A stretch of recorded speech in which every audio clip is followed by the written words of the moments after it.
This is 4G Dave, and we're paying tribute to our founding fathers this month. It's good to put aside the usual noise and give some well-earned reverence to the men who risked it all for the birth of this country. Today, John Adams. He certainly wasn't the flashiest of the bunch, but he was one of the bravest.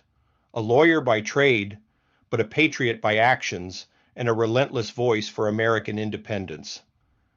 Adams was there stirring the pot for the early protests against the Crown and helped to plan the Boston Tea Party. He was a key strategist for rallying the colonies when most were still terrified to whisper the word revolution. When the time came to sign the Declaration of Independence, Adams didn't hesitate, even though he knew exactly what it meant. Treason, war, possibly death, and certainly hardship. Signing that document didn't just paint a target on his back. It brought years of political attacks, financial strain, and time spent away from the family he loved. But he believed in the cause. He believed this land should be free. Adams would go on to become America's second president, succeeding George Washington.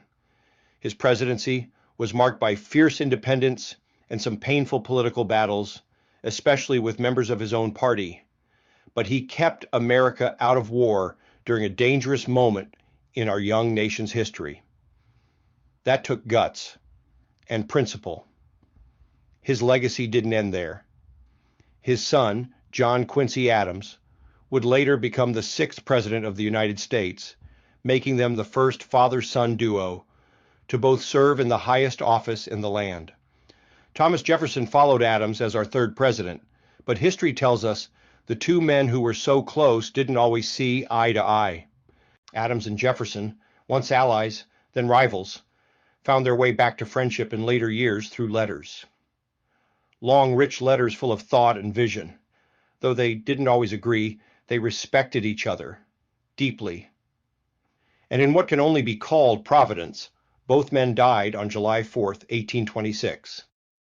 Exactly 50 years after they signed that sacred declaration.